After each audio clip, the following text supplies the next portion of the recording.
অবশেষে এই মৌসুমে প্রথমবারের মতো এবং ১২টি ম্যাচের পর ব্রাজিলিয়ান ওয়ান্ডারকিড এন্ড্রিক গোলবারের জাল খুঁজে পেল। কি দুর্দান্ত পজিশনিং এবং ফিনিশিং! কখনো কখনো এটা ভুলে যায় যে সে মাত্র ১৬ বছর বয়সী। হাজার হাজার মানুষের সামনে খেলছে, তাও ব্রাজিল পাউলিস্টার ফাইনালের মতো বিগ ম্যাচে। সেই যে ছোট্ট ছেলেটাকে রিয়াল মাদ্রিদ কিনে নিল, তারপর থেকেই এই ব্রাজিলিয়ানের প্রতি যেন তাক করে আছে সারা দুনিয়ার ক্যামেরা। প্রতিদিন নিউজ হচ্ছে ছেলেটার ব্যাপারে। এই ১৬ বছর বয়সে এসে এত চাপ সামলানো তার জন্য শুধু কঠিন নয়, বরং রীতিমতো অস্বাভাবিক হয়ে যাচ্ছে। এই বয়সের ছেলেটার কি এই বয়সে এত চাপ সামলানোর কথা ছিল? তারপর কয়েকটা ম্যাচে গোল না পাওয়ার কারণে তাকে কত কটু কথা শুনতে হলো, কিন্তু সব কটু কথার জবাব দিলেন মাঠের মধ্যেই। ফাইনালের মতো একটা বড় ম্যাচে দেখিয়ে দিলেন তিনি কি জিনিস।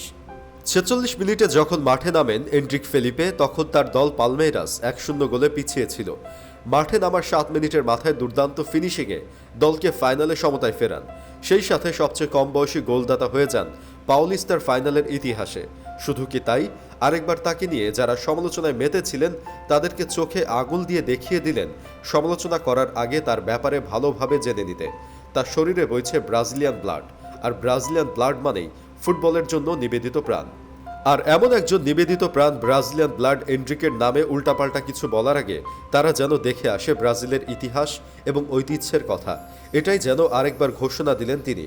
রিয়াল মাদ্রিদের সাথে চুক্তি হওয়ার পর থেকে এন্ড্রিকের পা থেকে গোল অ্যাসিস্ট যেন হারিয়ে গেছিল। ক্রিটিসাইজের শিকার হন, কিন্তু ছেলেটার বয়স মাত্র ১৬ এর মাঝে ইতিহাসের সেরা ক্লাব তাকে দলে নিল। সবকিছু নিয়ে একটু চাপেই হয়তো ছিল সে, থাকবেই, কারণ বয়সটা যে এখনো খুব কম।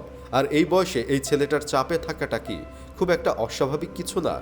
কিন্তু আজকের বিগ ম্যাচে তার করা গোল তার কনফিডেন্সে প্রচুর বুস্ট আপ করবে। হয়তো এখন থেকেই যাত্রা শুরু করে দিল নিজের প্রফেশনাল ফুটবল ক্যারিয়ারের।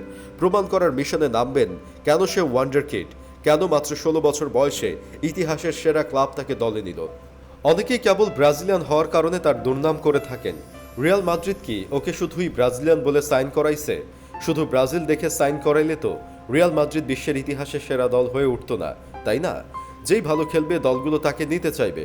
বার্সেলোনাও তো তাকে নিতে চেয়েছিল, তখন কেন আপনারা এসব কিছু বললেন না? রদ্রিগো ভিনিরাও এখন মাদ্রিদের হয়ে ফুটবল কাঁপাচ্ছে। ব্রাজিলে যা ইচ্ছা তাই করুক, মাদ্রিদের মাথা ব্যথা নেই সেখানে। মাদ্রিদ চায় তাদের দলে যাকেই কিনবে সে যেন এই সাদা শার্টটার যোগ্য হয়।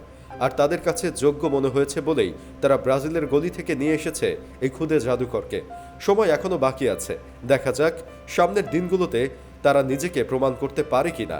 এসব প্রশ্নের জবাব সে তার খেলা দিয়েই দিবে, নতুবা তার খেলার মাধ্যমেই আপনারা সব প্রশ্নের জবাব পেয়ে যাবেন।